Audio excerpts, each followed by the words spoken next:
안녕하세요. 책사랑방입니다. 오늘도 반갑습니다. 상처받지 않는 영혼, 마이클 싱어 지음. 마음속 가시 빼내기. 영적 여행은 끊임없는 변화의 여정이다. 성장하기 위해서는 같은 자리에 남아있으려는 발버둥을 멈추고 항상 변화를 포용하기를 배워야만 한다. 가장 절실하게 요구되는 변화는 문제 해결 방식의 변화이다. 우리는 보통 자신을 보호하는 방식으로 내부의 혼란을 해결하고자 한다. 그러나 자신의 문제를 성장의 촉매로서 품어 안을 때만 진정한 변화가 시작된다. 이 과정이 어떻게 작용하는지를 이해하기 위해 다음 상황을 살펴보자. 신경을 곧바로 건드리는 가시가 팔에 박혀 있다고 상상해보자. 가시가 건드려지면 극심한 고통이 느껴지기 때문에 이 가시는 정말 심각한 문제다. 잠들면 팔을 움직이게 되니까 잠자기도 힘들다. 사람들이 건드릴 수 있으므로 그들과 가까이 하기도 어렵다. 나뭇가지가 가시기를 건드리기 때문에 숲속을 산책할 수도 없다. 이 가시는 끊임없는 고통의 근원이다. 이 문제를 해결하려면 두 가지 방법밖에 없다. 첫 번째 방법은 가시가 건드려질 때마다 너무나 괴로우니 아무것도 건드리지 못하게 하는 것이다. 두 번째 방법은 그 가시를 빼내는 것이다.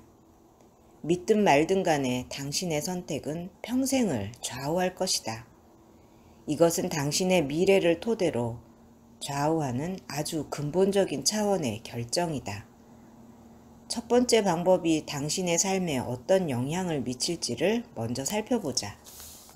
무엇이 가시를 건드리지 못하게 하기로 마음먹으면 그것은 평생의 중요한 일거리가 된다. 숲속으로 산책을 다니려면 나뭇가지가 팔을 건드리지 못하도록 길가의 가지를 다 쳐내야 할 것이다. 잠을 잘 때는 뒤척이다가 팔을 건드리게 되므로 이에 대해서도 대책을 찾아야 할 것이다. 팔을 보호해줄 장비를 고안해내야 할 수도 있을 것이다. 정말 많은 노력을 기울여서 찾아낸 해결책이 잘 듣는 것처럼 보이면 당신은 드디어 문제를 해결했다고 생각할 것이다. 당신은 이렇게 자랑할지도 모른다. 난 이제 잠을 잘 수 있어. 게다가 어떤지 알아? 난 TV에 출연해야 해. 가시 때문에 고생하는 사람은 누구든지 내가 고안해낸 보호장비 덕을 볼 수 있거든. 거기다 난 로열티까지 받게 된다고. 자, 이제 당신의 온 생애가 이 가시를 중심으로 펼쳐지고 있다. 그리고 당신은 그것을 자랑스러워한다. 산책길에 잔가지를 쳐내고 밤에는 보호장비를 착용한다. 그런데 새로운 문제가 생겼다. 사랑하는 사람이 생긴 것이다. 그런데 포옹하기조차 괴로우니 이것은 큰 문제다. 가시를 건드릴 수 있으므로 아무도 당신을 만지지 못한다. 그래서 당신은 가시를 건드리지 않고도 사람들을 더 가까이 할 수 있는 새로운 종류의 장비를 만들어낸다. 하지만 당신은 더 나아가 가시에 전혀 신경 쓰지 않고 완전히 자유롭게 움직일 수 있게 되기를 바랄 것이다. 그리하여 밤에 벗을 필요가 없고 포옹이나 그 밖의 활동을 위해 바꿔 입을 필요가 전혀 없는 전천후 장비를 만들어낸다. 하지만 그건 무겁다. 그래서 당신은 거기다 바퀴를 달아서 그것을 수압으로 조정하고 충돌 감지기를 장착한다. 그것은 사실 매우 훌륭한 장비다. 물론 보호장비가 통과할 수 있도록 현관문은 새로 바꿔야 했다. 그래도 최소한 이제는 당신의 삶을 살 수 있다. 일하러 갈 수도 있고 잠잘 수 있고 사람들과 가까이 지낼 수 있다. 그래서 당신은 이렇게 선포한다. 나는 내 문제를 해결했습니다. 나는 자유로운 존재입니다. 나는 가고 싶은 곳에 다 갈 수 있고 원하는 일을 다 할 수 있습니다. 이 가시가 제 삶을 움직여왔지만 이제는 그것이 나를 움직이지 못합니다. 그러나 사실을 말하자면 가시는 당신의 삶을 완전히 장악하고 있다. 그것은 어디로 갈 것인지, 누가 편안한지, 누가 나를 편안하게 여기는지를 포함해서 당신의 모든 결정에 영향을 미친다. 그것이 당신이 어디에서 일할 수 있는지, 어떤 집에서 살 수 있는지, 어떤 침대에서 잘 수 있는지를 결정한다.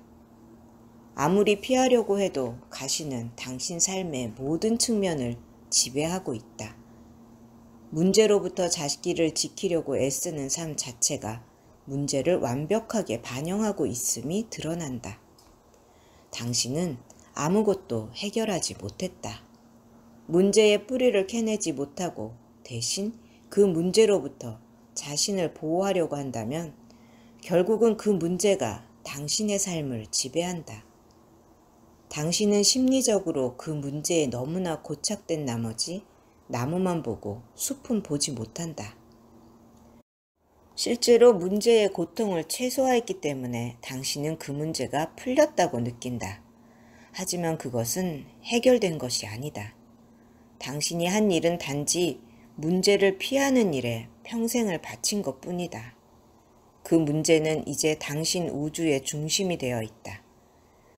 그것이 있는 것의 전부이다. 가시의 비유를 삶의 전반에 적용하기 위해 외로움을 예로 들어보자. 당신이 마음속에 매우 뿌리 깊은 외로움을 지니고 있다고 하자. 그것은 너무 깊어서 밤에는 잠을 못 이루게 하고 낮에는 마음이 매우 예민해지게 만든다. 그것은 또 가끔씩 가슴에 날카로운 격통을 일으켜 사람을 매우 괴롭힌다. 일에 집중하기가 힘들고 일상적인 활동에도 지장이 있다. 거기에다 가끔씩 심한 외로움을 느낄 때는 사람들을 가까이 하기가 고통스러울 정도로 힘들어진다. 알겠는가? 외로움은 가시와 별로 다르지 않다. 그것은 당신 삶의 모든 면에서 고통과 혼란을 일으켜 놓는다.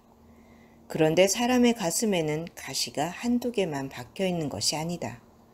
우리는 외로움이나 무시당하는 것, 외모, 능력 따위에 민감하다.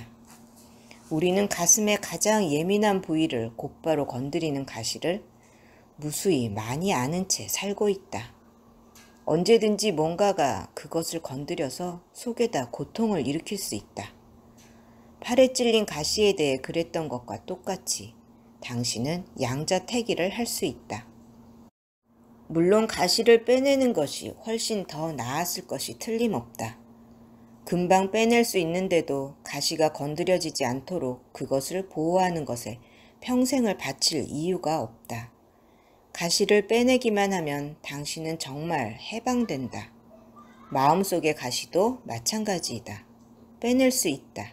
하지만 그것을 그대로 지니고 있으면서 신경을 안 써도 되도록 보호하기로 했다면 당신은 그것을 건드릴 상황을 피하기 위해 삶을 완전히 바꿔야만 한다. 예컨대 당신이 외롭다면 연인들이 주로 다니는 곳은 피해야 한다. 무시당하는 것이 두렵다면 사람들과 너무 가까이 지내지 말아야 한다. 하지만 이렇게 하는 것은 숲길에 잔가지를 치는 것과 같은 것이다. 당신은 가시를 건드리지 않도록 삶을 거기에 짜맞추려 하고 있다. 앞의 사례에서는 가시가 밖에 있었지만 이제 그것은 안에 있다.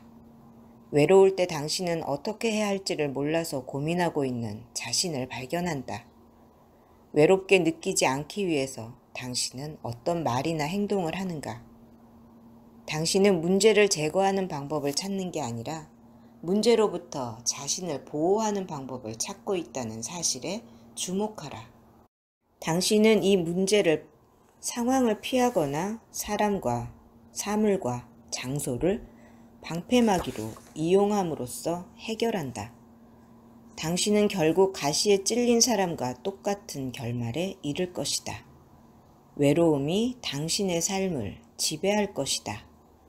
당신은 당신을 덜 외롭게 해줄 사람과 결혼하고 그것이 정상적이고 자연스럽다고 생각할 것이다. 하지만 그것은 가시를 빼는 대신 그것이 건드려지지 않도록 피하는 사람과 똑같다. 당신은 외로움의 뿌리를 뽑아내지 않았다. 당신은 그것을 느끼지 않도록 자신을 보호하느라 애쓴 것뿐이다. 누군가가 죽거나 떠나버린다면 외로움은 다시 당신을 괴롭힐 것이다. 외부의 상황이 마음을 보호해주지 못하는 순간 문제는 돌아와 있을 것이다. 그 가시를 빼내지 않는다면 가시와 그것을 피하기 위해 주변에 가져다 놓은 모든 것들을 책임져야만 하게 될 것이다. 당신의 외로운 느낌을 줄여줄 수 있는 사람을 만나는 행운을 얻는다면 당신은 그 사람과 관계를 유지하려면 어떻게 해야 할지를 고민하기 시작할 것이다. 당신은 문제를 회피함으로써 대충 무마할 수 있었다. 하지만 이것은 가시 때문에 보호장비를 착용하는 것과 똑같다. 거기에다 당신의 삶도 짜맞추어야만 한다. 핵심적인 문제가 남아있도록 허용하는 순간 그것은 여러 가지 문제로 확대된다. 그것을 간단히 제거할 수 있다는 생각은 떠오르지도 않을 것이다. 대신 당신이 생각할 수 있는 유일한 해결책은 그 경험을 피하려고 몸부림치는 것이다. 이제 당신에게는 그것에 영향을 미치는 모든 것을 고쳐놓는 것밖에는 선택의 여지가 없다. 옷을 어떻게 입을 것인지, 말을 어떻게 할 것인지를 고민해야 한다. 사람들이 당신을 어떻게 생각하는지도 고민해야 한다. 그것이 당신의 외로움과 애정의 갈구에 영향을 미칠 것이므로. 어떤 사람이 당신을 좋아하고 그것이 당신의 외로움을 달래준다면 당신은 이렇게 말하고 싶어 할 것이다. 당신이 즐겁도록 무엇을 할까요? 당신이 원한다면 뭐든지 될게요. 나는 단지 이 외로운 날들만 없으면 돼요. 이제 당신에게는 애정관계를 걱정하는 짐이 하나 더 생겼다. 그것은 관계의 배후의 긴장감과 불편한 느낌을 일궈낸다. 그것이 잠을 설치게 할 수도 있다. 하지만 당신이 경험하는 불편함의 뿌리는 외로움이다. 그것은 이런 식의 끝없는 생각들이다. 내가 말을 제대로 했나? 그녀가 정말 날 좋아하는 걸까? 아니면 나 혼자의 착각일까? 문제의 뿌리는 이제 더 깊은 문제를 회피하려는 얕은 고민들 밑에 묻혀 있다. 일은 매우 복잡해진다. 결국 사람들은 인간관계를 이용해서 자신의 가시를 감춘다. 존중하는 사이라면 상대방의 보드라운 부위를 건드리지 않도록 서로 행동을 조심하는 것이 예절이 되었다. 이것이 사람들이 벌이는 짓이다. 그들은 마음속의 가시에 대한 두려움이 자신의 행동을 지배하도록 내버려둔다. 그들은 살갗에 가시를 지니고 사는 사람과 똑같이 자기 삶을 스스로 구속하고 만다. 하지만 내부에 혼란을 일궈내는 뭔가가 있다면 언젠가는 결단을 내려야 한다. 그 느낌을 피해 밖으로 나감으로써 혼란을 적당히 무마할 수도 있지만 그것에 평생을 메어놓은 대신 그냥 그 가시를 빼버릴 수도 있으니까. 내적 혼란의 근본 원인을 제거해내는 자신의 능력을 의심하지 말라. 그것을 정말 사라져버리게 할 수 있다. 자기 존재의 속 알맹이를 깊이 들여다보면서 삶을 몰아가고 있는 당신의 나약한 부분을 이제는 더 이상 원하지 않는다고 결심할 수 있다. 당신은 그로부터 해방되기를 원한다. 당신은 외로워서가 아니라 순수한 호기심으로 사람들과 이야기를 나누고 싶다. 사람들이 당신을 좋아해줬으면 해서가 아니라 당신이 그들을 정말 좋아해서 인간관계를 맺게 되기를 원한다. 내면의 문제에서 도망가기 위해서가 아니라 정말 사랑하기 때문에 연애하게 되기를 원한다. 자신을 어떻게 해방시킬 수 있을까? 가장 깊은 의미에서 말하자면 자신을 발견함으로써 자신을 해방시킨다. 당신은 당신이 느끼는 그 고통이 아니며 걸핏하면 스트레스에 짓눌리는 그 부분도 아니다. 이런 혼란의 어떤 것도 당신과 아무런 상관이 없다. 당신은 이것들을 인식하는 그다. 당신의 의식은 떨어져서 이것들을 인식하고 있으므로 자신을 해방시킬 수 있는 것이다. 마음속의 가시로부터 자신을 해방시키려면 그것을 만지작거리기를 당장 그만둬야 한다. 그것은 건드릴수록 더 약이 오른다. 당신이 그 경험을 피하기 위해 늘 뭔가를 하고 있기 때문에 그것들은 자신을 제대로 펼쳐낼 기회를 갖지 못한다. 원하기만 한다면 이 혼란이 올라오게 하여 놓아보낼 수 있다. 마음속의 가시란 과거로부터의 막힌 에너지일 뿐이므로 풀어놓을 수 있다. 문제는 당신이 그것이 풀려나게 할 상황을 전적으로 회피하고 있든가 아니면 자신을 보호한다는 미명하에 그것이 나오지 못하도록 억누르고 있다는 것이다. 당신이 집에서 TV를 보고 있다고 하자. 드라마를 재미있게 보고 있는데 두 주인공이 서로 사랑에 빠진다. 문득 외로움이 엄습하지만 당신에게 마음을 줄 사람은 아무도 없다. 흥미로운 것은 당신은 몇 분 전까지만 해도 멀쩡했다는 사실이다. 이것은 가시가 언제나 당신 가슴속에 있었음을 보여준다. 단지 건드려지지 않았을 뿐인 것이다. 당신은 그 반응을 가슴이 공허한 느낌이나 덜컹 내려앉은 느낌으로써 경험한다. 그것은 매우 거북한 느낌이다.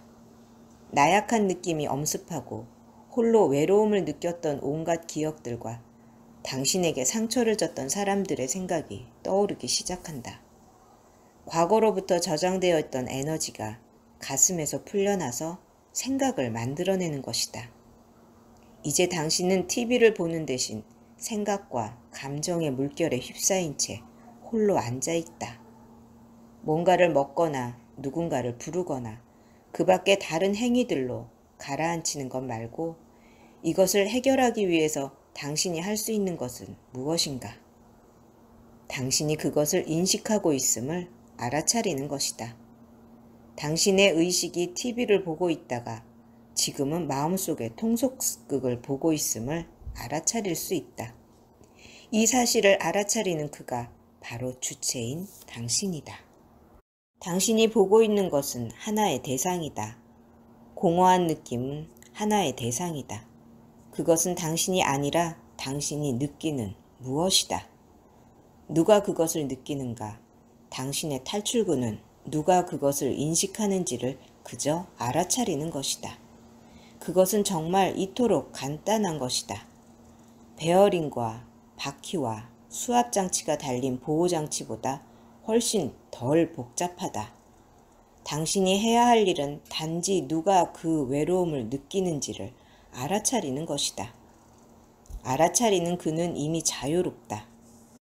이런 에너지들로부터 해방되고 싶다면 그것을 속에다 감추지 말고 당신을 지나가게 해야만 한다.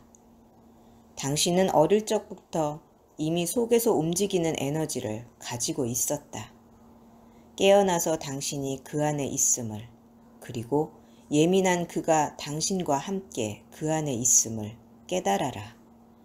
당신의 그 예민한 부분이 혼란을 일으키는 것을 그저 지켜보라.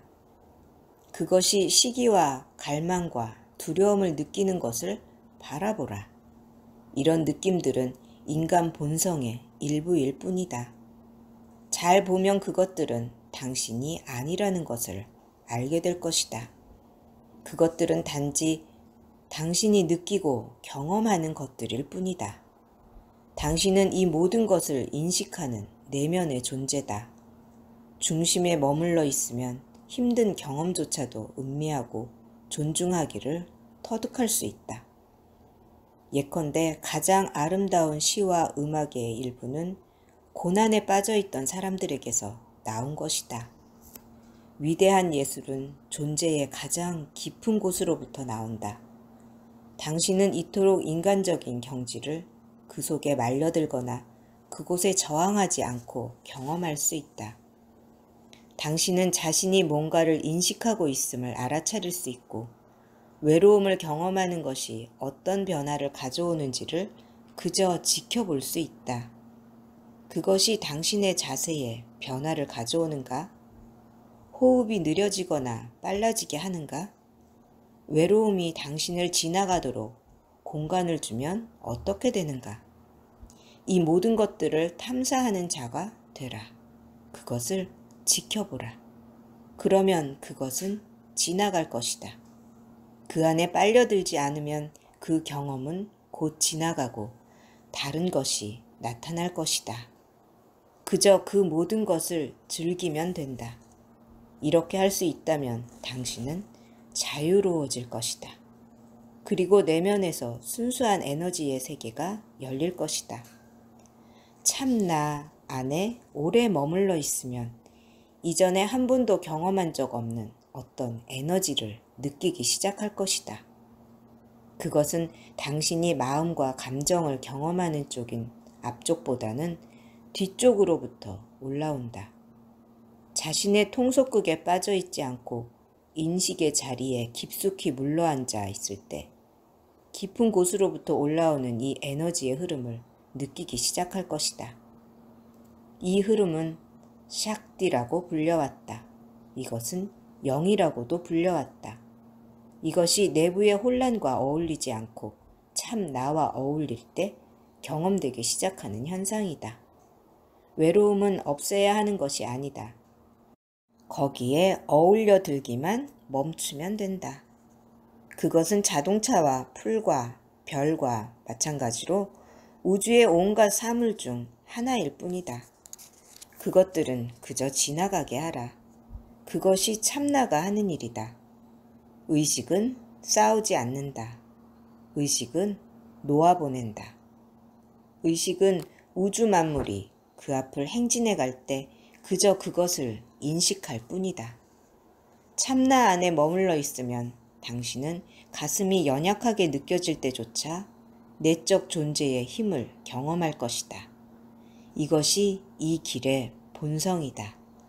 이것이 영적 삶의 본성이다. 내면의 혼란을 느끼는 것이 아무렇지도 않은 일임을 터득하고 나면, 그리고 그것이 더 이상 당신의 의식의 자리를 흔들어 놓지 못함을 깨달으면 당신은 자유로워질 것이다. 당신은 배후로부터 나오는 내적 에너지의 흐름으로부터 자양분을 공급받기 시작할 것이다. 이 내적 흐름의 황홀감을 맛보면 당신은 이 세상을 유유히 걸어 다닐 수 있을 것이며 세상이 당신을 결코 건드리지 못할 것이다. 이것이 자유로운 존재가 되는 길이다. 당신은 세상을 초월한다. 들어주셔서 감사합니다. 사랑합니다. 축복합니다. 오늘도 제가 당신을 응원합니다.